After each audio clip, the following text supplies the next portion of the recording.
maintenant, il s'arrête vers les 16-17 heures, mais compliqué. Dernièrement, mon enfant est là, ils sont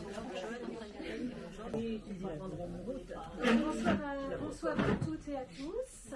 Merci beaucoup d'être là. Moi, je vous remercie de m'avoir invité ce soir. C'est une seule devant tant de personnes. J'ai déjà parlé devant du public, mais jamais avec jamais toute seule. J'étais toujours accompagnée de quelqu'un. La dernière fois, j'étais même accompagnée de Jean-Christophe Ruffin de l'Académie française. Donc là, je suis toute seule, je suis lâchée. Et avec vous, donc merci de me faire confiance. Je me présente, je m'appelle Elisabeth Ladret et j'œuvre sur les réseaux sociaux, dans la littérature, sous le nom de Babette Ladret. Voilà, ceux qui ont Instagram, si vous voulez me suivre sur les réseaux, je mets toutes mes fiches de lecture sur les comptes Instagram. Je me présente comme une chroniqueuse ou une influenceuse littéraire. Mais ce n'est pas mon métier, c'est juste une passion. Donc je voudrais que vous soyez un petit peu indulgents avec moi ce soir, parce que je suis, comme vous, une simple lectrice. Simplement, je lis beaucoup, énormément. Bonsoir. Et je lis beaucoup, je vais dans des salons de littérature, je fais beaucoup de choses autour de la littérature, parce que c'est une vraie passion. Mais ce n'est pas mon métier à part entière. Donc on m'a invité ce soir pour parler de la rentrée littéraire. Alors qu'est-ce que c'est que la rentrée littéraire? Pour ceux qui ne savent pas trop, il y a 2 rentrées littéraires en France chaque année, et c'est spécifiquement français. Dans tous les pays limitrophes, que ce soit la Belgique, la Suisse et tout ça, ils ne connaissent pas cet engouement pour la rentrée littéraire et pour cette façon de mettre en avant les romans 2 fois par an. Donc il y a une grosse rentrée littéraire qui se fait fin août, début septembre, mais c'est surtout sur 2-3 semaines sur la fin août, où sortent, cette année il en est sorti 459 romans, et parmi ces romans-là seront choisis les romans qui vont faire partie des sélections pour les prix Goncourt, les prix Renaudot, Fémida, Médicis et tous les grands prix littéraires qui sont connus. Et puis il y a une deuxième rentrée littéraire qui a lieu au mois de janvier, avec des romans qui sortent début janvier, où il y en a de plus en plus. Au début c'était une petite rentrée, maintenant l'année dernière je crois qu'il y en avait plus de 300 déjà sur la rentrée de janvier aussi. Donc c'est des grosses sorties en littérature dans les librairies à cette période-là. Donc moi j'ai la chance de travailler en partenariat avec de nombreuses maisons d'édition. Donc je reçois les romans en amont, je les lis pour pouvoir en parler dès leur sortie en librairie. Voilà, c'est pour ça que cette année, pour la rentrée littéraire du mois d'août, là je suis déjà en train de préparer la rentrée littéraire du mois de janvier, ça commence déjà à sortir, j'ai reçu les catalogues déjà cette semaine. Et là je vais vous parler de la rentrée littéraire qui a eu lieu au mois d'août, donc c'est tous des romans qui sont dont on va beaucoup parler encore dans les semaines à venir. J'en ai lu une 50aine sur les 459, c'est déjà beaucoup, donc quelquefois j'oublie un peu des petites choses et tout. J'en ai sélectionné quelques-uns pour vous en parler ce soir. C'est pas forcément peut-être mes préférés ou pas, mais j'ai essayé de choisir des choses un peu variées qui puissent intéresser un peu tout le monde. Et puis vous pouvez interagir quand vous voulez. Je vais vous parler un peu de tous les romans. Si vous voulez interagir quand vous voulez, ou que je parle d'autres romans dont je n'ai pas parlé ce soir et que j'aurais lu, si vous voulez qu'on en parle, c'est tout à fait possible. J'aimerais bien que ce soit un peu un échange comme un dialogue. Voilà, si vous voulez que ce soit un peu moins informel pour moi. Alors, on peut commencer par La Petite Bonne de Bérénice Bichat. C'est un premier roman qui est sorti cette année au mois d'août, qui a beaucoup fait parler. Il est passé à la grande librairie, je ne sais pas si vous l'avez vu. Moi, j'aime beaucoup les premiers romans, parce que dans les premiers romans, je trouve que les auteurs y mettent vraiment beaucoup de choses, et ils se lâchent une première fois, ils se disent que peut-être qu'il n'y en aura pas d'autres si ça ne marche pas. Peut-être que, voilà, donc c'est très intéressant de lire des premiers romans, ça en apprend beaucoup de choses sur l'auteur et sur sa façon de voir. Alors, l'histoire de La Petite Bonne, il y a essentiellement 3 personnages. Il y a la petite bonne, et il y a monsieur et madame. Alors, la petite bonne, c'est pas petite parce qu'elle est jeune, c'est petite bonne parce que c'est le terme petite de péjoratif. La petite bonne, elle a un homme à la maison, et elle part travailler tous les jours avec un travail très dur, très pénible dans les familles bourgeoises. Au début du livre, elle travaille dans 2 familles et après plus que dans une seule. Et dans la famille où elle travaille, le monsieur est handicapée. C'est une gueule cassée. Ça se passe entre la guerre de 14-18 et c'est entre les deux guerres. Ça se passe en 1930 à peu près. Et le monsieur est une gueule cassée, mais il n'a pas que la gueule cassée, il a tout le corps de ravagé. Il est incapable de s'occuper de lui-même tout seul et il a absolument besoin d'une présence tout le temps avec lui. Il est marié, il a sa femme qui est à ses côtés depuis plus de 20 ans, qui ne le lâche pas, qui est très amoureuse de son mari, qui continue à être amoureuse de son mari, qui l'aide au quotidien, qui fait le maximum et elle se dévoue complètement à son homme. Et c'est une très belle histoire de couple. Très, très pure, c'est raconté très chastement, très, très pudiquement. C'est une très belle histoire à ce niveau-là. Mais un jour, cette femme, elle a envie quand même, ça fait 20 ans qu'elle est accrochée à cet homme et elle n'a pas de vie parce qu'elle ne peut pas le laisser tout seul une seconde. Et elle a l'occasion d'être invitée à ce qu'on appelait à l'époque une partie de campagne, avec chez des amis pour une journée à la campagne, un dimanche. Et son mari lui dit, vas-y, faut que tu y ailles, vas-y, ça te fera du bien, ça va te changer les idées. Donc, elle y va, elle prend sur elle, elle se dit, allez, j'ai droit à cette journée, ma journée, et elle décide d'y aller. Et cette journée, du coup, elle demande à la petite bonne de rester toute la journée avec son mari pour s'en occuper. Je vous en dis pas plus. Voilà, il va se passer des choses qui sont beaucoup plus fortes et plus intenses qu'on peut l'espérer. N'oubliez pas que cet homme, il ne peut rien faire, il ne peut pas à peine parler, il peut rien dire. Il s'intéresse beaucoup à la musique, donc il y a beaucoup de musique aussi dans ce livre. Et une dernière chose sur le style. C'est un style très poétique avec des grandes parties en vers, carrément en poésie.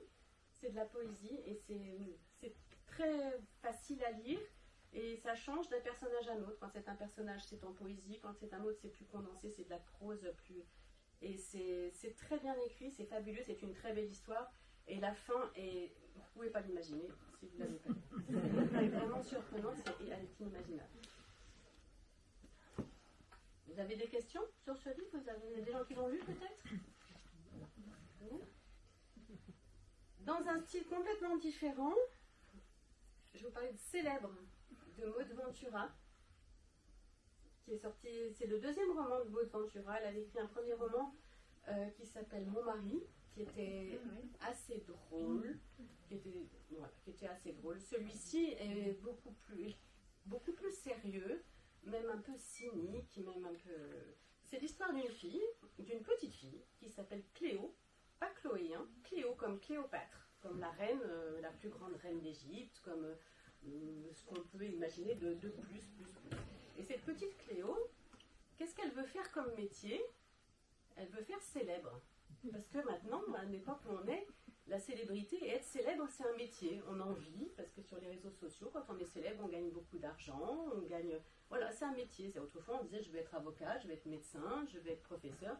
Maintenant, comme métier, il y en a qui veulent faire célèbre. Donc Cléo, elle veut être célèbre. Mais elle est d'une famille tout à fait modeste, tout à fait normale, et voilà, qui n'est pas du tout en lien avec le milieu du showbiz ou quoi que ce soit. Et Cléo, elle va se donner les moyens d'être célèbre. Elle va tout faire pour y arriver, mais c'est un truc de dingue. Elle va avoir un acharnement depuis toute petite pour prendre des cours de danse, des cours de chant, pour être la meilleure dans tout ce qu'elle fait.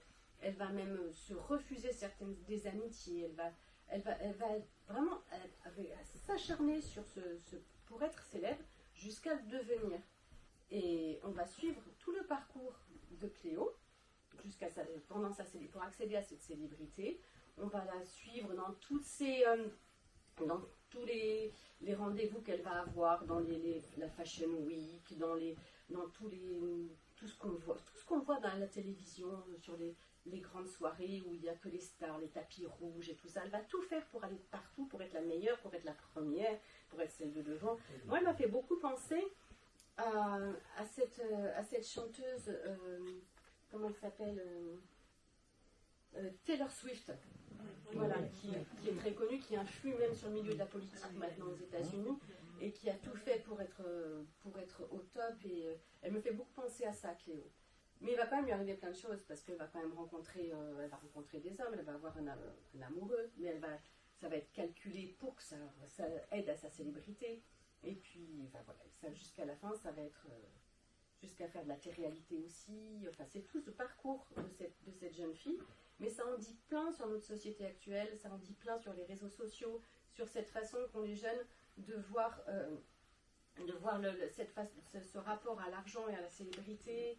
Et c'est très intéressant comme étude sociale, je trouve. Il y a des choses, c'est assez drôle, léger, et c'est complètement contemporain, et ça change de tout ce qu'on peut lire par ailleurs, je trouve. Voilà, moi j'ai bien aimé. Mais par contre, le personnage de Cléo, je l'ai détesté. Elle est détestable, hein, du début à la fin. Donc j'ai adoré la détester, quoi. Quelqu'un l'a lu? Quelqu'un veut en parler? T'as quelque chose à rajouter, peut-être?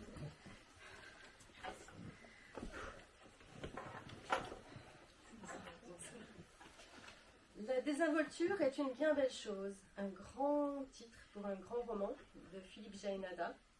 Je ne sais pas si vous connaissez Philippe Jaénada, il a écrit déjà de nombreux romans. Il a eu une première partie de sa carrière où il a écrit des romans un peu drôles, un peu loufoques. Et maintenant, il s'est lancé dans des enquêtes. Il reprend des enquêtes de gens, plus spécialement des années 50 ou 60, de gens décédés, et il reprend l'enquête du départ. Et il a une façon de tourner l'enquête, c'est-à-dire qu'il annonce généralement que ce soit dans la serpe, que ce soit dans la petite femelle, que ce soit dans Sulac. Il a une première partie de ses romans où il raconte les faits. Donc on se dit, ah oui, c'est vrai, c'est ça, ben, ça ne peut pas être autrement. Le meurtrier, c'est forcément lui, c'est forcément passé comme ça. Et la deuxième partie du roman, il commence petit à petit, généralement, à expliquer certaines choses avec des nouveaux faits, des nouvelles choses. On se dit, ah ben non, peut-être pas. Et à la fin, on arrive complètement à douter et on ne sait plus vraiment si la personne qui a été condamnée était vraiment condamnable. Là, il revient cette année avec ce livre. Ça commence avec l'histoire d'une jeune femme de 20 ans qui est retrouvée défenestrée sur le trottoir à Paris, morte. Elle avait 20 ans, elle était mannequin, elle était jeune, jolie, intelligente. Elle avait un petit ami, tout allait bien pour elle, elle n'avait absolument aucun souci. Mais pourquoi est-ce qu'elle est tombée par la fenêtre? Et donc il va prendre cette enquête en prenant une multitude de personnages, parce qu'il va croiser plein de monde. Cette jeune fille fréquentait un café, des bistrots avec des copains de son âge, comme on faisait dans les années 50. Il va prendre un par un tous les amis, il va retourner même jusqu'aux parents des amis. Donc il y a énormément de personnages, mais c'est pas, on s'y perd un peu, parce qu'il y a plein de personnages, mais c'est pas grave. Philippe Jaénada le dit lui-même, c'est pas grave. C'est comme quand vous rentrez dans une salle, on vous présente plein, vous allez à une soirée où il y a 200 personnes, on vous présente, tiens, c'est le cousin de machin, c'est le cousin. Vous dites oui, bonjour, tout va bien et tout. Oui, vous dites un petit mot, bonjour, puis 2 secondes après, vous oubliez qui c'est. Mais vous vous retrouvez à la cuisine en train de picorer un petit bout de quiche avec quelqu'un d'autre, et là, vous parlez un peu plus avec cette personne-là, et vous vous en souvenez un peu plus. Vous parlez à une autre personne, vous en souvenez un petit peu plus. Et puis d'autres qui passeront un peu inaperçus. C'est pas grave, tous ces personnages-là, s'il y en a qu'on oublie, c'est pas grave. S'il y en a dont on se souvient, tant mieux. Et tout ça compose ce livre. Mais le principe de Philippe Jaénada, c'est dans ses bouquins, quand il mène ses enquêtes en nous racontant tous ces détails, il fait des digressions, énormément de digressions. Et là, pour le faire, il a choisi de faire un tour de France des bistrots. Parce que je ne sais pas si vous avez déjà rencontré Philippe Jaénada, c'est un très bon vivant, et il aime bien boire, bien manger. Il est toujours à la bière, jamais à l'eau sur les salons.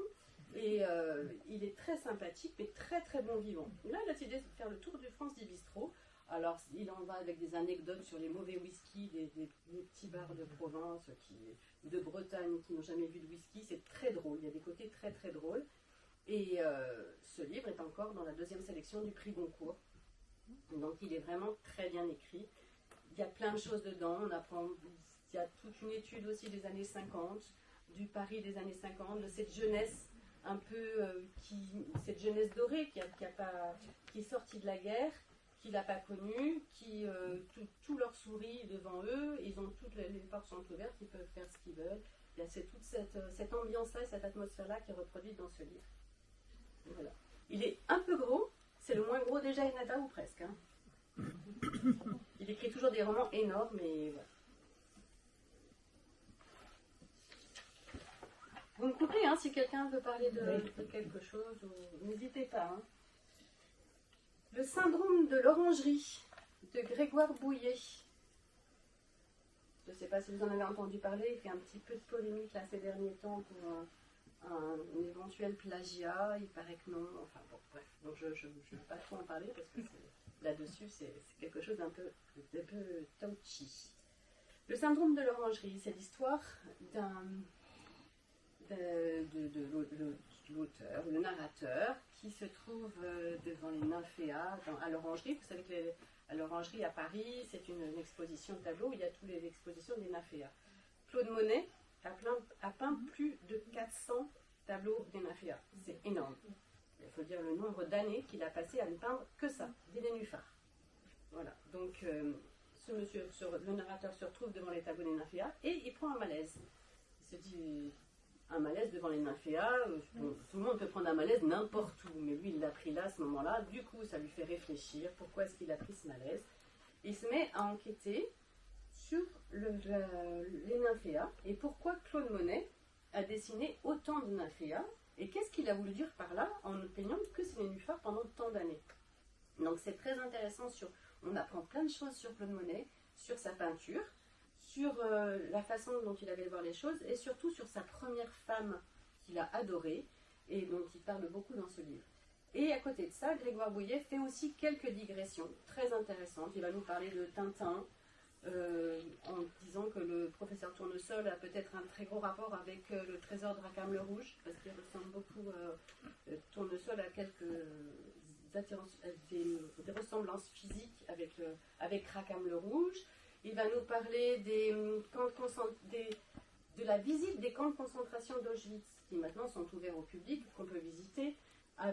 Quand on les visite, moi j'y suis pas allée, je ne sais pas si certains y sont allés, il paraît qu'il y a des tas de chaussures qui sont là, encore des tas de chaussures qu'on peut voir et tout ça. Et ce côté un peu glauque de montrer avec des éléments d'époque ces camps de concentration qui sont maintenant vides et tout ça, il a une très bonne analyse de la situation qui est très intéressante. C'est un livre intéressant où on apprend plein de choses, où on en sort grandi, cultivé sur plein de sujets différents. Et voilà, il a une bonne presse aussi.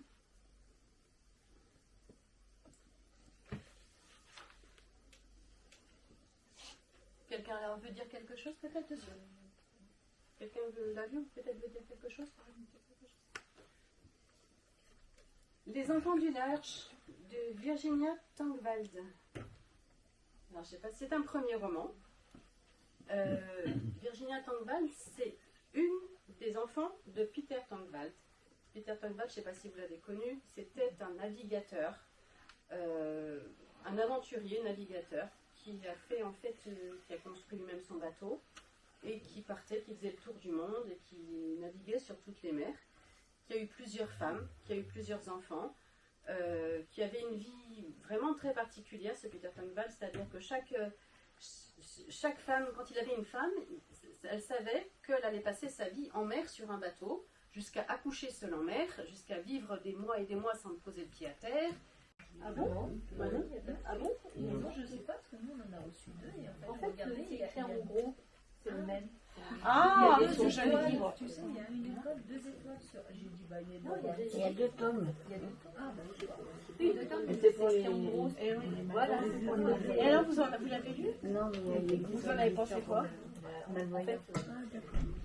En fait, on parle que des tableaux plus connus, d'autres que vous ne connaissez pas, et ça donne envie de regarder sur Internet. Ah, ça donne envie de retourner au Avec musée, les quoi. détails. Oui, Ça, Et puis cette relation entre ce grand-père et cette petite fille. Alors bon, moi il y a une lectrice qui m'a dit « Oh, vous trouvez pas que la façon dont il parle à cette petite fille, c'est pas très crédible parce qu'il utilise des mots qu'elle... » Mais je dis « Mais l'idée, c'est pas de s'arrêter là-dessus. Et puis pourquoi abaisser le niveau de son langage parce qu'on s'adresse à un enfant? À la limite, on lui explique les mots un peu compliqués. Ça, moi je me suis pas arrêtée là-dessus. Pour moi, c'était pas ça l'intérêt dans ce livre, c'était justement, c'est passionnant quoi. Non seulement cette relation avec sa petite fille qu'il essaye de sauver entre guillemets, parce qu'on ne sait pas si elle va finir aveugle finalement. Donc autant lui mettre plein de belles choses dans la tête. Enfin, c'est vraiment chouette quoi. Enfin bref.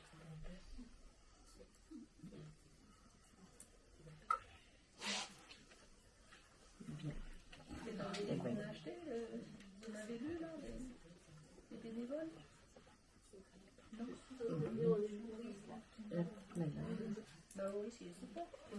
La Maurice, il plaît ou il plaît pas? Je suis en train de le je l'ai pas fini. Effectivement, alors c'est Oui. C'était un peu- Moi, je trouvais que c'était un peu. Le style était un peu prétentieux.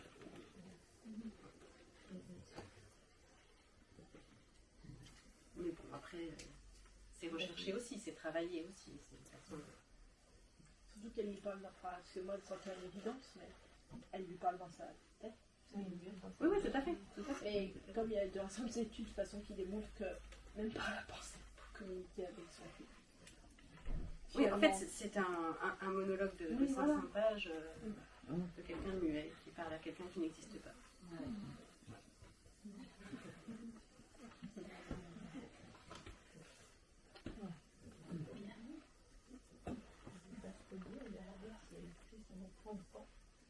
Je ne dirais pas. C'est vrai que c'est difficile de parler des livres sans parler, sans tout grandir, sans développer. Je vous ai pas dit la fin, la petite bonne, je vous ai pas dit la fin. Je vous ai pas dit les fins.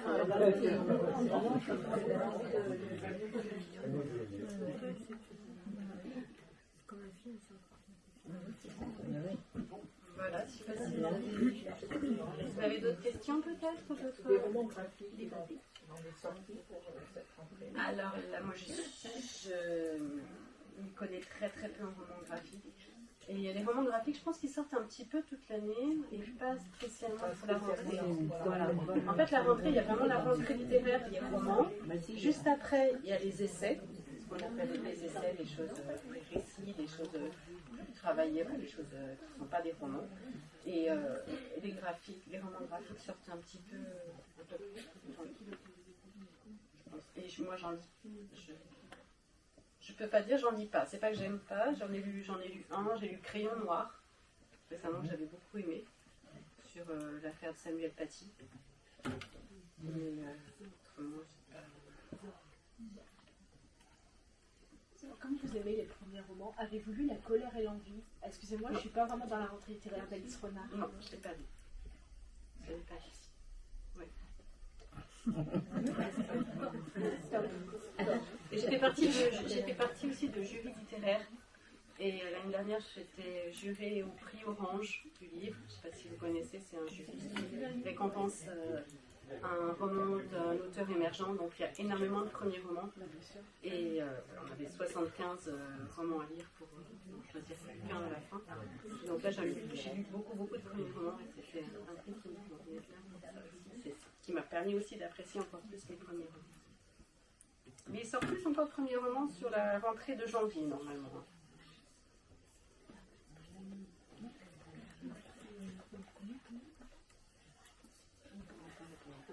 Je pense que c'est une auteure, je ne sais plus son prénom, Vingra. Marie Mafras.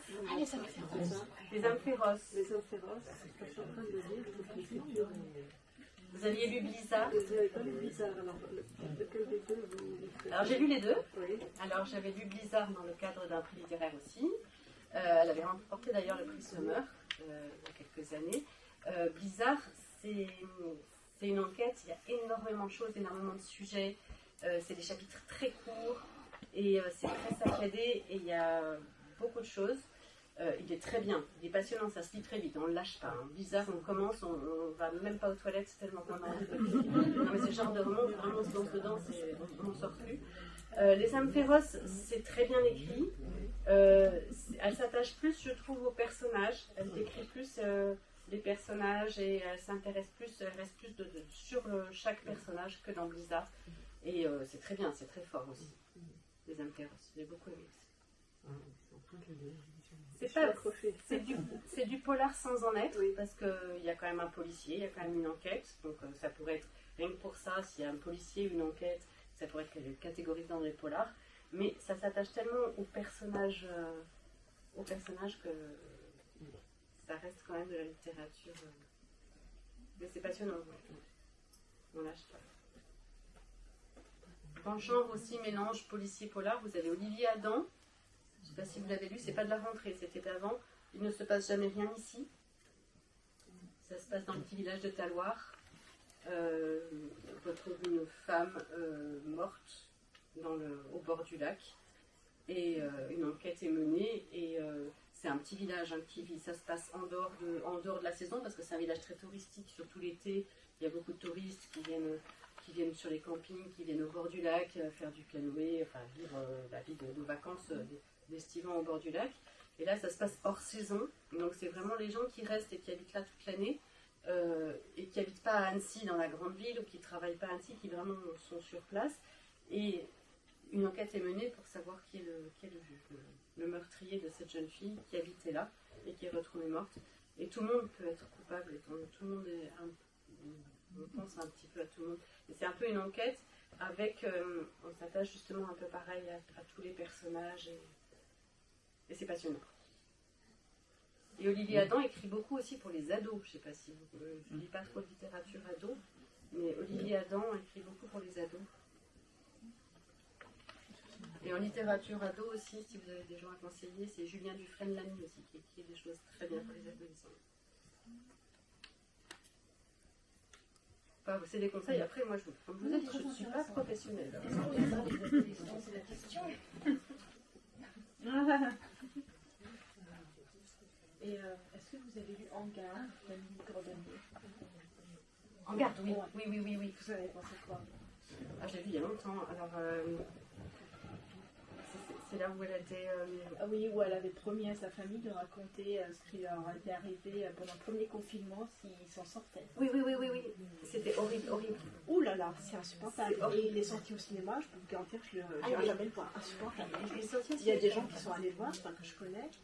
Intenable. C'est un cauchemar. Hein. Intenable. C'est un cauchemar cette histoire. Alors il paraît que la deuxième partie est un peu plus dans l'extrapolation, mais que la première partie est vraiment, c'est vraiment les faits.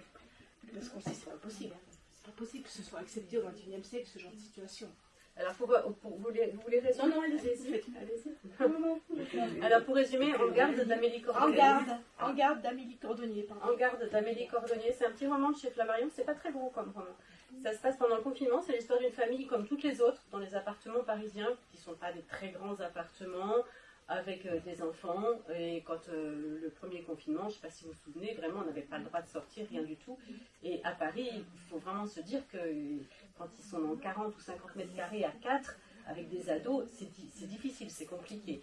Et un voisin, ou quelqu'un, on ne sait pas, a dénoncé cette famille en disant que les parents maltraitaient, la mère ou les parents, je ne sais plus, maltraitaient des enfants. Et tout ça parce qu'il y a forcément eu des cris, il y a forcément eu des disputes, mais comme il y a dans toutes les familles tout le temps.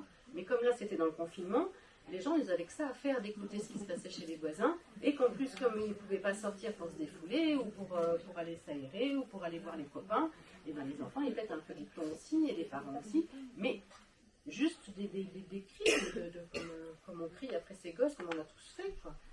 Et de là, et ben, va s'en suivre tout un enchaînement épouvantable et cauchemardesque des assistantes sociales qui vont mentir, parce que finalement, après un entretien, elles ont été convoquées. Non, sûrement pas. On sait qu'ils s'en sortent, hein, mais bon. Après un entretien, les assistantes sociales garantissent aux parents que c'est clos. Le chapitre est clos, hein, et voilà. Surprise, au mois de septembre, un type de plus ou moins 2 mètres de haut, 1,90 m, se pointe à leur porte sans prévenir.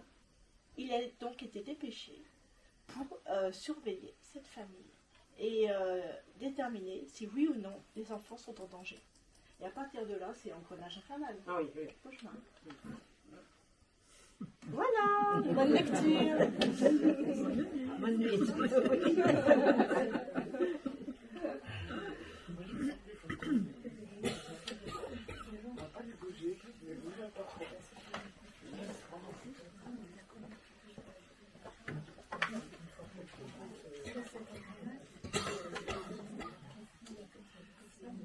Donc si vous avez Instagram et que vous voulez vous abonner à mon compte, vous verrez toutes mes fiches de lecture.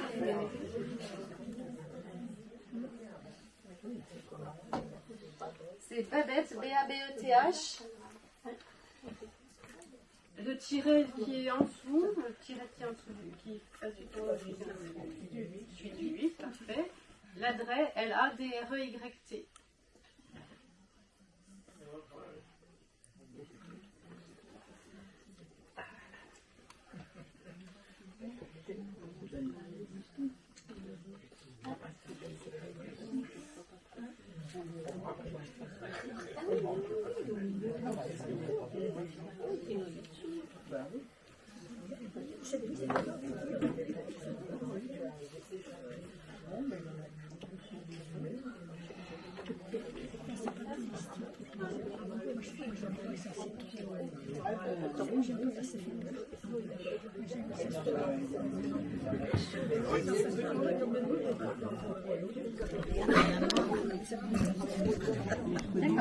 Et qui est obligé d'aller se faire soigner dans un sanatorium. Donc il y a une scène bouleversante au début sur un quai de gare où il quitte sa maman pour partir dans un sanatorium où il va arriver seul et il ne sait pas trop ce qu'il attend. Et après c'est la vie dans le sanatorium et c'est plein de silence, c'est plein de non-dits et c'est très fort, c'est raconté d'une façon... C'est vraiment, il donne des mots à tous ces silences. Pour pas qu'on oublie ces gens, pour pas qu'on oublie ce qui s'est passé, pour pas qu'on oublie tous ces morts.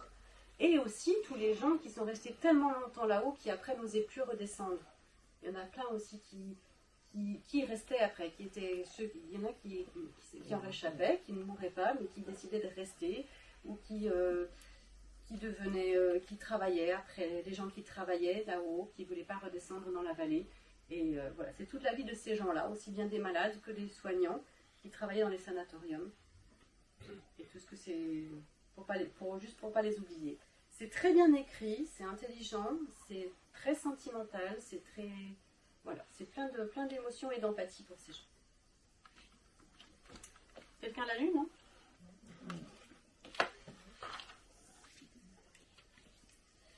Alors, comme il n'y a pas de polar dans cette rentrée et que je voulais quand même trouver quelque chose qui soit un peu plus noir, un peu plus sombre, j'ai trouvé ce roman canadien, Les Adversaires, de Michael Crumey. Ça se passe au 19e siècle, sur l'île de Terre-Neuve. Et c'est l'histoire d'un frère et de sa sœur qui se détestent, mais à un point que vous ne pouvez même pas imaginer.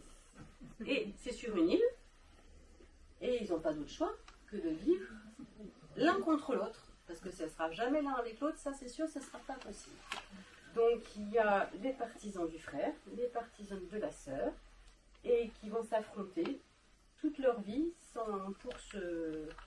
Voilà, l'histoire part de... Il y a beaucoup de pêcheurs, c'est un village de pêcheurs. Le père de ces deux enfants avait une grosse entreprise. La fille faisait tourner l'entreprise avec son père. Le fils, lui, était très volage et s'en fichait un petit peu. Sauf que quand le père est mort, eh ben, c'est le fils qui a hérité parce que c'était le fils. Mais que la fille, elle n'avait pas le droit d'hériter au 19e siècle, elle avait le droit de rien. Donc c'est le fils qui hérite de tout, de toute la fortune du père et de tout, alors que c'est elle qui avait fait tourner la machine depuis le début. Donc c'est quand même un petit peu trop injuste. Et du coup, il va se montrer une haine entre les deux. Donc c'est c'est drôle, c'est glauque, il y a plein de scènes un peu paillardes. Le frère est complètement, il est abject, il n'a aucune morale. Il va même jusqu'à, pour développer son entreprise, à monter un bordel sur l'île, alors qu'il n'y en avait pas, pour faire venir des bateaux de partout. Donc l'île devient un grand Capharnaüm à cause de ça. La sœur, elle n'est pas blanche non plus, hein, parce qu'elle n'est pas parfaite. Hein, il y a des oiseaux parce qu'elle aime vivre avec des oiseaux en cage. Donc elle a 2 corneilles en cage, mais quand il y en a une qui meurt, et ben elle tue l'autre. Et puis on prend 2 autres oiseaux. Et puis voilà, il y a des choses assez loufoques. C'est des côtés un peu drôles, mais très sombres, violents un peu aussi. Et au début, j'ai eu un tout petit peu de mal à y rentrer en me disant c'est quand même un peu bizarre, qu'est-ce qui va se passer? Et à la fin, on se dit mais on y serait bien resté encore un peu parce qu'il se passe tellement de choses sur cette île et entre eux, il se passe tellement de trucs. Et puis ils ont des employés qui vont du frère ou à la sœur, qui vont...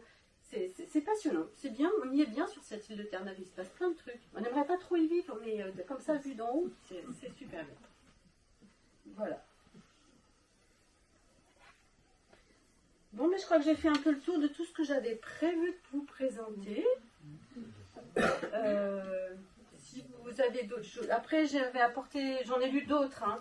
Alors, si vous voulez mes pronostics, moi, mon préféré de la rentrée... Juste mon préféré de la rentrée pour moi, c'est Abel Quentin, Cabane.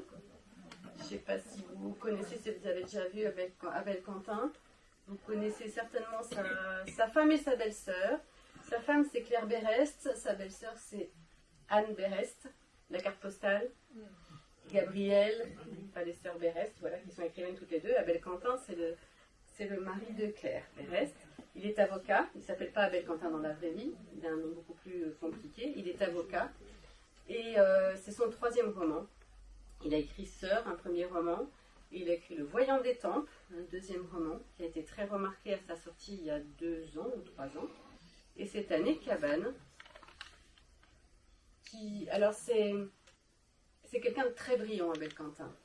Donc c'est un roman où il se passe tout et où il se passe rien à la fois. Je m'explique, il se passe plein de choses, il soulève plein de sujets, de société. Il y a quand même une histoire qu'on a envie de suivre, mais pas vraiment d'histoire quand même. C'est un style très particulier, très moderne, c'est assez dense, et ça parle essentiellement de climatologie, de l'avenir de la planète, de démographie. En fait, ça part d'un rapport qui a été écrit dans les années 60-70, je crois, où des universitaires ont été sélectionnés aux États-Unis pour écrire un rapport sur le futur de la planète dans quelques années. Et le rapport qu'ils ont fait était très, très, très alarmiste à l'époque. Donc, ils ont sorti un bouquin sur ce rapport. Le livre a été très vite retiré des ventes parce que c'était trop alarmiste, ça aurait fait peur à trop de monde. Donc ils ont été payés, ça a été vrai, il existe ce rapport.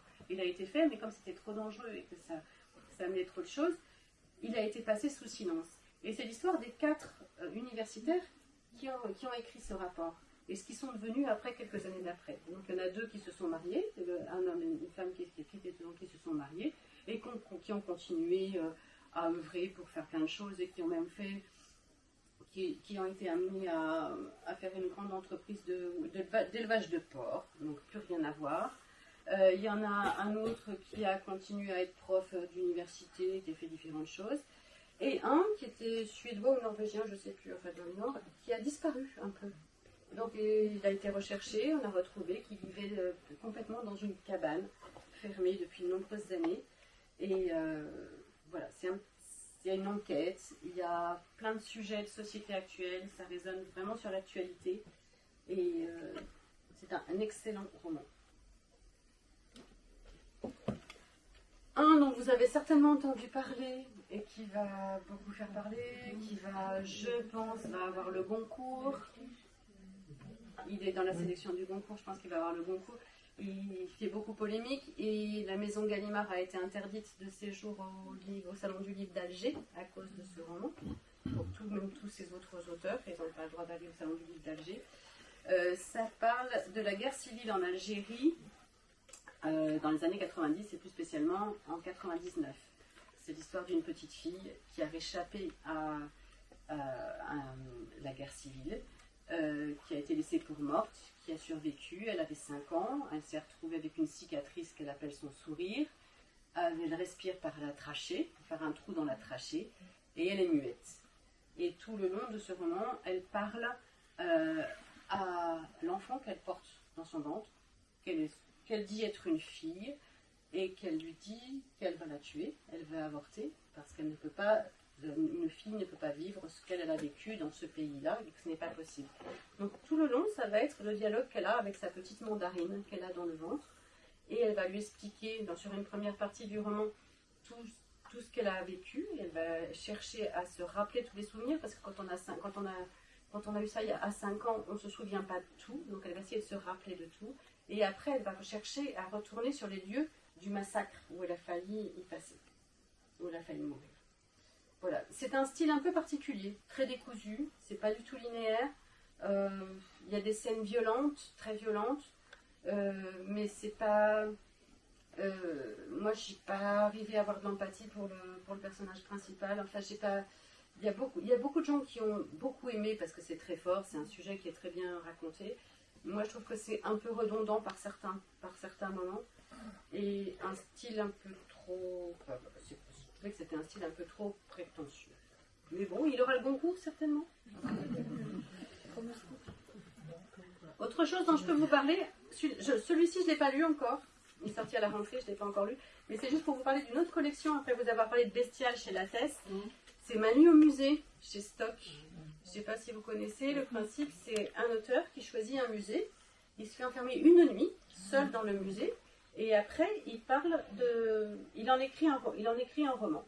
Donc certains auteurs n'écrivent pas du tout par rapport au musée, notamment Leila Slimani qui avait écrit plus sur son enfance et sur ce que ça l'avait évoqué.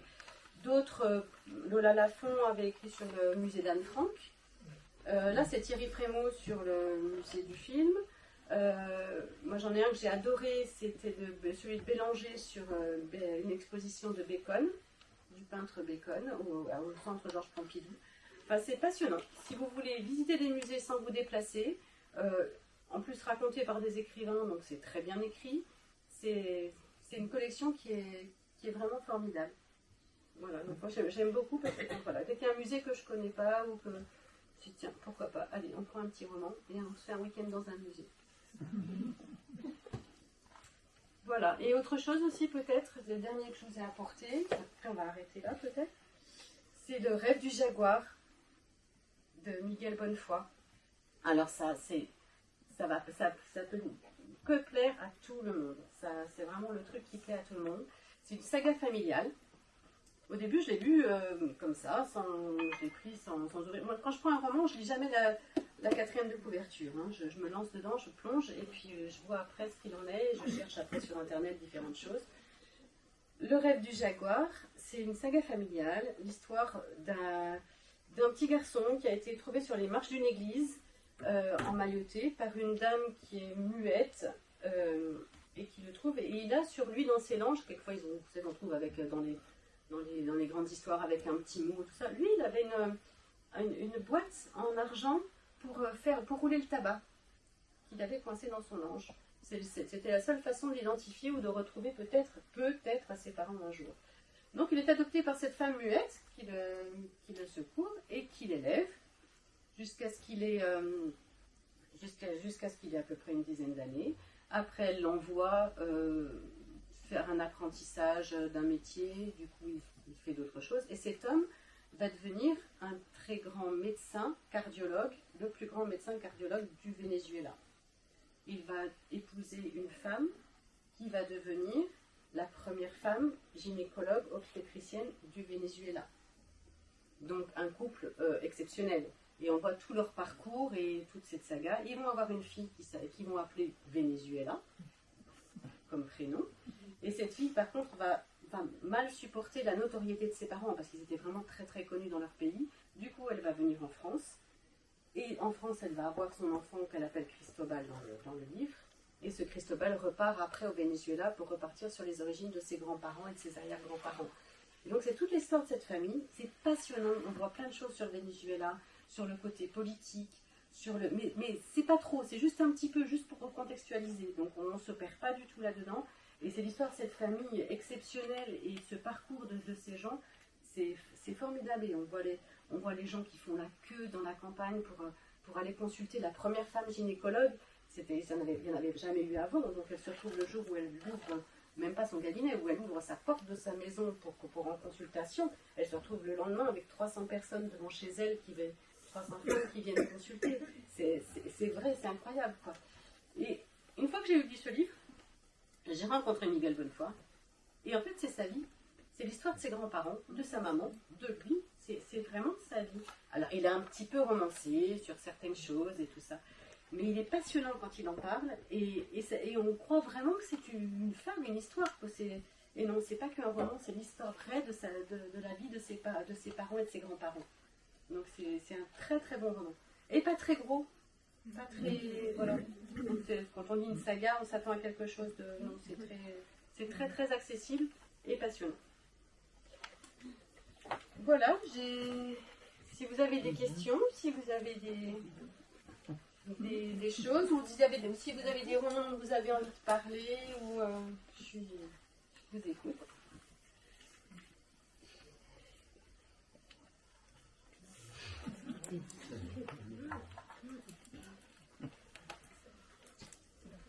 Oui, oui. romans qui parlent d'art, comme peut-être celui sur le syndrome de l'orangerie, là, comme les yeux de Mona ou comme ça. Est-ce que vous en avez d'autres à nous... Ah oui, oui, oui. Alors sur la peinture plus spécialement, parce que c'est plus ce qu'on voit en littérature, il y a l'allègement des vernis de Paul Saint-Brie, qui est sorti il y a déjà 2 ans, 3 ans, et je ne pense pas qu'il existe en poche encore. Hein. L'allègement des vernis de Paul Saint-Brie, c'est l'histoire ça se passe au Louvre, au musée du Louvre, et c'est l'histoire du tableau de la Joconde. Une nouvelle directrice arrive au musée du Louvre et trouve que les entrées, parce qu'un musée c'est comme une entreprise, il faut que ça marche, il faut qu'il y ait des entrées, il faut qu'il y ait des clients qui viennent payer leur entrée pour que ça marche. Et elle se dit que peut-être en rafraîchissant un peu la Joconde, qui est un peu terne, qui est quand même très sombre et tout ça, en lui mettant un petit peu d'éclat, peut-être en la rénovant un peu, ça ferait revenir un peu, et en communiquant en plus sur l'allègement du vernis de la Joconde, ça ferait peut-être revenir les clients au Louvre. Et donc c'est toute l'histoire de l'allègement des vernis. Donc il y a énormément de techniques sur la restauration de la peinture, sur la restauration de la Joconde, et c'est passionnant sur la peinture. Voilà. Et un autre aussi, c'est, on parle peut-être un petit peu moins de peinture, c'est le livre de Camille de Peretti, L'inconnu du portrait, avec sur le tableau de Klimt. Mais après, j'ai peur de décevoir en parlant comme un livre sur la peinture, parce que ça parle, on parle du tableau de Klimt, mais le sujet du livre, c'est pas ça, c'est surtout une saga, et il est question d'un tableau dedans. Mais on parle moins de tableau que dans l'allègement des vernis, c'est vraiment sur la peinture et sur et sur la technique de l'allègement des vernis, c'est formidable ce livre. Vous avez lu, est-ce que ça parle vraiment de peinture? Je ne l'ai pas encore lu, mais Le voleur d'art. Ne me demandez pas, vous avez l'auteur, parce que moi j'ai pas le titre. Vous l'avez acheté? Oui, on l'a acheté. D'accord. Non, mais sur ce type, alors moi j'ai pas l'auteur, sur ce type qui a volé au nez à la barbe des gardiens, des tas et des tas d'œuvres d'art dans les musées en plein jour, pendant 30 ans. 250 tableaux. Voilà, environ 250 tableaux qui stockaient donc dans son grenier, hein, visiblement. Donc c'était un érudit en plus, ce type. Il faisait ça pas pour posséder, mais pour posséder parce qu'il aimait vraiment la peinture. Et c'était pas juste pour voler, quoi. C'était pas pour se faire de l'argent. Voilà, c'était pas pour les revendre, c'était pour les stocker.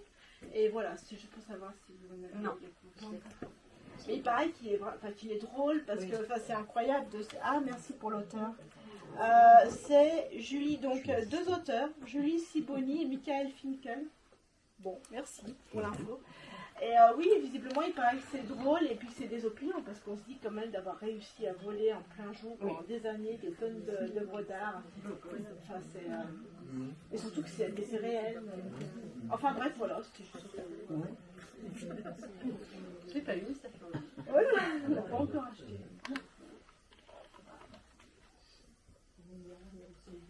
Oui. Les yeux de Mona, oui, je l'ai pas lu, les yeux de Mona. Je l'ai pas lu. Il y a une suite, non? Il y en a 2. Voilà, c'était une sorte de contrat. Lui, il vivait comme ça. Si elle tombait amoureuse et qu'elle partait avec lui, c'était cette vie-là qu'elle allait mener. Donc, il a eu plusieurs enfants. Peter Tangvald a eu cette petite fille, Virginia, dont la mère, elle est née sur un bateau, et sa mère a pris son bébé de 2 ans sous le bras et est partie. Elle a fui ce Peter Tangvald. Elle a fui avec son enfant sous le bras et elle est allée sur la terre et elle a pu remis un pied en mer. Peter Tangvald est mort. Elle a très peu connu son père. Donc. Il est mort. Il a eu un fils qui est mort. Il a eu une autre fille qui est morte. Il a eu des femmes qui ont disparu. Il y a eu beaucoup, beaucoup, beaucoup de choses autour de cet homme qui paraissent un peu bizarres. Elle a souhaité donc faire une enquête sur la vie de son père. Donc au départ on se dit, oh, encore une qui va ressasser son passé, qui va rechercher sur ses racines et tout ça. Ça se voit très souvent en littérature. Sauf que là, le type en question, son père, c'est quand même un personnage exceptionnel. C'est un aventurier reconnu. Hein. Il y a eu plein d'articles, il y a eu plein de choses sur lui. Vous pouvez chercher sur Internet, il y a vraiment plein de choses sur Peter Tangvald. Mais le truc, c'est que comme ces enfants qui meurent, ces femmes qui meurent, qui disparaissent, lui qui meurt, ça se passe tout le temps entre 2 pays, dans la mer où il n'y a pas de, c'est pas possible qu'il y ait de justice ni quoi que ce soit, parce que c'est dans des zones où il y a rien, quoi. C'est des zones qui sont en haute mer, qui n'appartiennent à personne, donc il n'est pas poursuivi par la justice, donc il n'y a rien. Mais elle arrive à nous faire poser plein de questions sur cet homme et sur la vie. Au départ, on se croit à une malédiction, c'est pas possible que son demi-frère est mort comme est mort son père, c'est quand même bizarre, c'est pas possible. Et on arrive à se poser plein de questions là-dessus. Et c'est donc passionnant. Et voilà, c'est très bien écrit, c'est son autobiographie de cette fille, et c'est passionnant.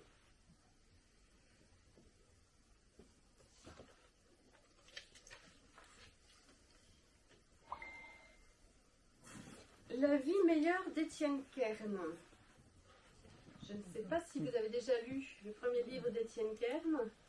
Il s'appelle Les Envolés. Étienne Kern est un... Je le connais bien. Il est professeur à Lyon. Il est professeur agrégé de lettres. Il prépare des élèves à Cannes et Hippocagne. Donc c'est un mec hyper calé au niveau de langue française et tout. Et il écrit d'une façon, d'une simplicité. C'est simple, c'est très simple. Il écrit des choses. Voilà, un style simple. C'est joli, c'est tendre, c'est doux, ça fait du bien. Toute son écriture est comme ça. Et quand si vous avez l'occasion de m'écouter parler une fois, il parle très... Il est très apaisant. C'est vraiment un type apaisant. Il est tout doux, il est tout gentil. C'est un type formidable. La vie meilleure, c'est l'histoire romancée d'Émile Coué. Émile Coué, c'est la méthode Coué. Voilà, tout le monde connaît la méthode Coué, mais tout le monde ne connaît pas Émile Coué. Émile Coué, il rêvait d'être médecin et il n'a été que pharmacien. Mais il rêvait d'être médecin, pourquoi? Pour faire du bien aux gens. C'est son truc, c'était de soigner les gens, de leur faire du bien. Donc il est que pharmacien, tant pis, c'est pas grave, il va quand même soigner les gens, il va quand même leur faire du bien. Et pour leur faire du bien, ça va commencer par une première cliente à la pharmacie qui va avoir besoin de quelque chose, d'un médicament, parce qu'elle a je ne sais plus quelle maladie. Il lui fabriquer un placebo, et elle en ressort miraculeusement guérie. Donc ça va commencer par une fabrication de placebo dans sa pharmacie. Et après, ça va continuer par des phrases en disant « Mais si vous allez aller mieux, je vous promets, vous allez aller mieux. Dites que vous allez aller mieux et vous allez aller mieux. » Et ça marche. Et ça a marché pour des gens. Et il est devenu quelqu'un de très célèbre. Maintenant, on en rigole quand on dit la méthode Coué. On ne se rappelle que de la méthode Coué. Je vais bien, tout va bien.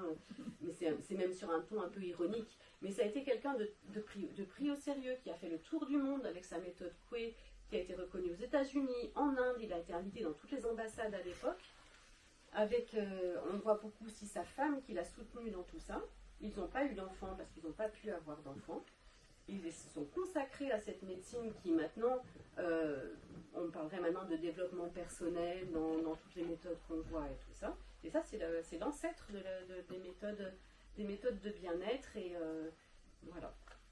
Et c'est vraiment un petit roman qui se lit très vite, très bien, et ça fait du bien parce qu'il n'y a que des gens gentils dedans. C'est vrai, il n'y a que des gens gentils, que des gens qui cherchent à faire du bien aux autres, et voilà, ça fait drôlement du bien. C'est un feel good, ce qu'on pourrait appeler un feel good, intello un peu, mais pas trop, quoi. Ça fait du bien.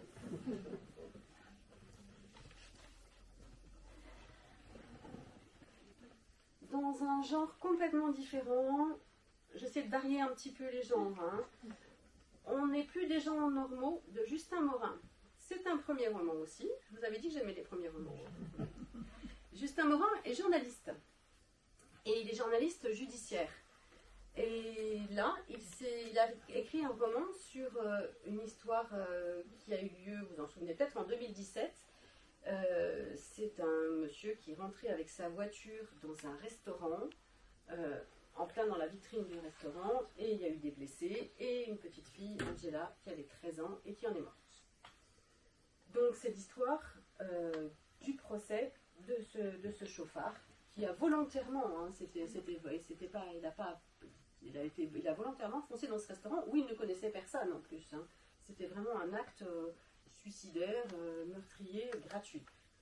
Et donc dans la première partie du roman, Justin Morin va nous décrire un peu la famille d'Angela, pourquoi ils étaient au restaurant, ce qu'ils ont fait, ce qu'ils étaient, toute cette famille, la peine qu'ils ont, le parcours donc de cette fille, de ses parents qui perdent cet enfant de 13 ans. Et puis il va y avoir aussi le procès de ce meurtrier. Et au procès, on va découvrir une autre personne. Et alors là, on bascule dans la partie romancée. La première partie est très, très, très vraie, complètement rapportée, très vraie, très technique sur toute la partie judiciaire. Et sur une deuxième partie, on va rencontrer la sœur du meurtrier, qui, elle n'y est pour rien dans l'histoire. Elle a juste un frère qui est meurtrier. Comment vivre avec ça? C'est difficile. C'est ce qu'on appelle aussi les dommages collatéraux dans des histoires comme ça. Et cette sœur n'a pas voulu apparaître dans le roman, n'a pas voulu se confier directement à Justin Morin. Elle lui en a dit un peu en disant qu'elle ne voulait pas que ça apparaisse dans une critique ou quoi que ce soit. Donc, il a choisi d'en faire un roman et un personnage romancé. Donc, il a imaginé un petit peu tout ce que la sœur ne lui disait pas, tout ce qu'elle aurait pu lui dire, tout ce qu'elle aurait dû lui dire et qu'elle ne lui a pas dit, mais que lui, il l'a quand même un petit peu entendu. Donc, la deuxième partie est très romancée par rapport à ça. Et c'est toute l'histoire de ce procès de meurtrier. Voilà. Quelqu'un l'a lu, non? Vous en avez entendu parler?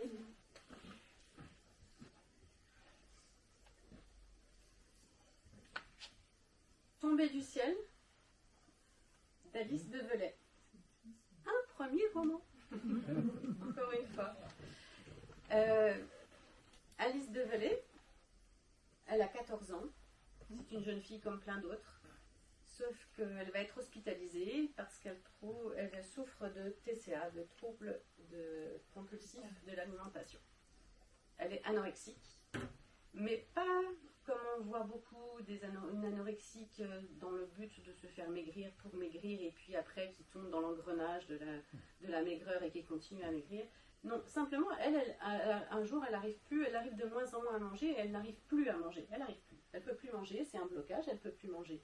Donc elle ne peut plus manger, elle ne mange plus et jusqu'à s'en rendre malade, jusqu'à être hospitalisée. Et cette histoire, c'est tout ce qu'elle a subi en hôpital psychiatrique d'ado, enfermée pour la guérir. Et elle condamne ici toutes les violences qu'elle a pu subir à l'hôpital psychiatrique. Des violences plus psychologiques que physiques, mais des mots qui font mal, des choses qui sont c'est pas vieux maintenant, elle a une trentaine d'années, hein, Alice Develay. Je l'ai rencontrée il n'y a pas très longtemps. Elle va très bien maintenant, hein, elle s'en est bien sortie, elle écrit des livres formidables. Son livre a reçu le prix Première Plume. Et elle dénonce un peu tout ce côté de la psychiatrie des ados dont on parle très peu et qu'on commence un petit peu à voir émerger dans la littérature. Voilà.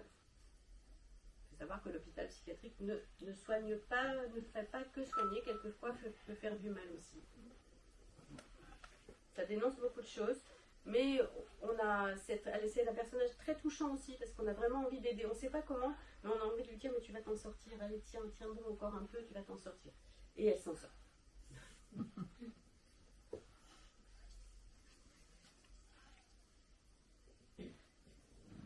Le monologue de la Louve de Gilles Leroy aux collections bestiales de chez Lattès. Donc d'abord je voulais juste faire un petit aparté sur la collection bestiale de chez Lattès. Si vous aimez les animaux, si vous aimez la littérature et si vous aimez le mélange des deux, vous pouvez tout lire de ce qui sort de chez Bestial de chez Jean-Claude Lattès. C'est un principe, il donne un auteur, un animal, c'est l'animal qui parle, toujours, et qui raconte le roman. Donc ça peut être tout et n'importe quoi. Valérie Bonneton a écrit un livre qui s'appelle Maman à moi, où c'est son chien qui parle. Il y a eu Marc Duguin qui a écrit Compter les moutons, où c'est son mouton, parce que Marc Duguin a un mouton comme animal domestique. C'est son mouton qui parle, et c'est passionnant parce que le mouton parle au chat aussi. Enfin, on apprend plein de choses, et il y a aussi plein de digressions et sur plein de choses. Il y a Wendy Delorme qui a écrit La lionne qu'elle ressent en elle, son côté lion, donc elle a fait parler une lionne. Et ici c'est la louve, Gilles Leroy, et cette louve, c'est Écube. de la reine Écube, de l'Iliade et l'Odyssée. Donc l'Iliade et l'Odyssée, on l'a tous lu forcé, plus ou moins, en 4e ou en 3e. On n'en garde pas forcément un bon souvenir. Et pourtant, quand on le relit maintenant, sous cette forme-là, eh ben c'est passionnant. Il se passe plein de choses. C'est sanglant. Ce serait interdit au moins de 16 ans sur Netflix. Et non mais voilà, il se passe plein de choses. Écube a eu 19 enfants. Donc ils se sont tous entretués ou pas. Ils se sont... Voilà. C'est passionnant et c'est une nouvelle façon de voir l'Iliade et l'Odyssée. Donc c'est un mélange de littérature antique, très modernisée, et voilà, ça change complètement. Et surtout avec toute la collection de Bestial, vous pouvez y aller les yeux fermés, vous les ouvrez après pour lire, mais c'est passionnant. Quelqu'un veut rajouter quelque chose? Quelqu'un l'a lu? Oui, tu veux rajouter quelque chose peut-être? Oui, on s'y perd un peu au niveau des personnages, mais bon, après, l'histoire en soi, c'est bon, on la comprend, on n'est pas perdu, enfin, comme vous avez dit tout à l'heure. Si on ne garde pas des personnages, c'est pas grave. Voilà. Mais, oui, ça fait bon, c'est historique, entre guillemets, enfin, comme ça, on apprend des choses. Merci.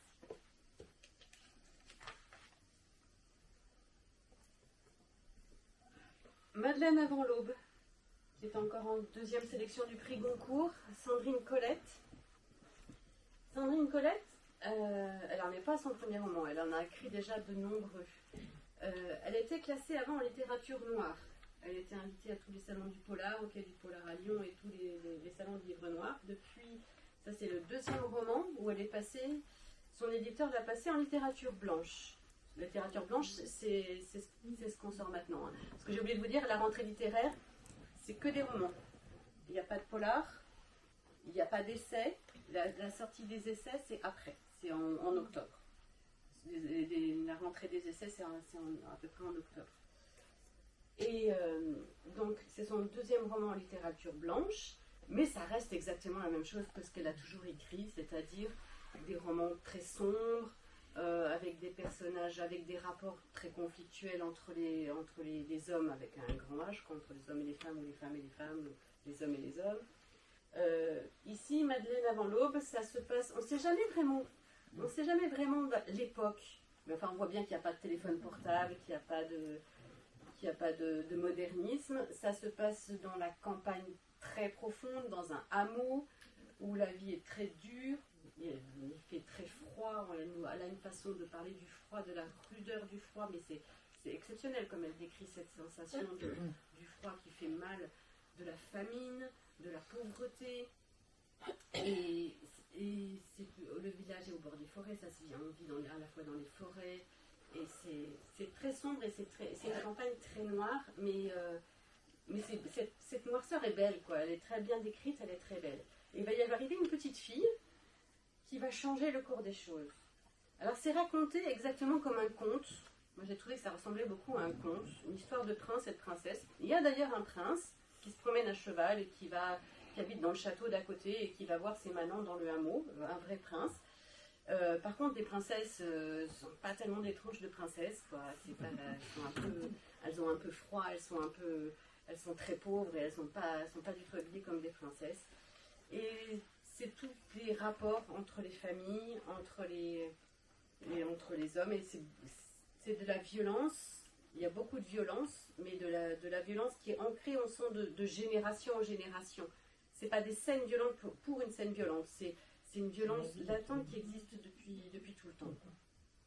Voilà, c'est très beau, c'est très bien écrit si vous avez l'occasion. Moi j'aime beaucoup Sandrine Colette, tout ce qu'elle a écrit. Elle a écrit plein d'autres romans très intéressants. Quelqu'un l'a lu? Quelqu'un va en parler? Moi, j'ai lu. Tu l'as lu? Ouais. Très très violent. Oui. Oui, une vie violente. Oui. La vie était violente, quoi. Voilà. Vous êtes peut-être beaucoup à avoir lu On était des loups. Oui. Oui. Oui. Donc, Oui. ah oui, oui. aussi, hein, Oui, tout à fait. Hein, tendu, sombre. Exactement. Mais très bien Oui. écrit. Oui. Et il y avait un petit garçon dans l'été des goûts, là c'est une petite fille. Ouais. Et puis, bon, il ne se paraît pas du tout la même, mais c'est. Voilà. Oui, c'est le même genre, c'est toujours très C'est un sombre. peu la violence de Philippe Claudel. Très cette noirceur et cette vie toujours dure, sombre. Oui. Un peu le rapport Brodeck, choses comme ça. Sauf Le que dernier. là, on sent que l'époque est toujours, c'est toujours plus dans la campagne. très Le va- Saint oui, Hippolyte, ah bah oui, c'est toujours dans la campagne, c'est toujours dans les forêts, et toujours les forêts aussi, Oui. et ces orages-là, et tout ça, c'est toujours dans la campagne, les forêts. Et à une époque, on n'arrive pas à Il définir. aimait le rapport Brodeck aussi. ça, Oui. Oui. Ouais. Je pense. Et un peu Frank Buis au début aussi. Oui. Dans les débuts de Frank Buis, un petit peu ce côté intemporel et un peu violent. Mhm. L'île du Laou d'Adrien Borne. Un roman très sentimental sur, pour ne pas oublier quelque chose qu'on va oublier, qui est en train de disparaître. C'est ces grands paquebots qui sont en photo, qui sont les sanatoriums du plateau d'Assy. Le plateau d'Assy, il y a eu, vous savez certainement, des sanatoriums où tous les tubards, les gens atteints de tuberculose étaient envoyés pour être soignés. Et maintenant, ils sont vides. Ils sont laissés à l'abandon et ils vont disparaître. Et pour pas oublier ces lieux et les gens qui étaient à l'intérieur, Adrien Borne en a fait un roman en partant de l'histoire d'un jeune homme, un adolescent, qui vit avec sa mère, sans père,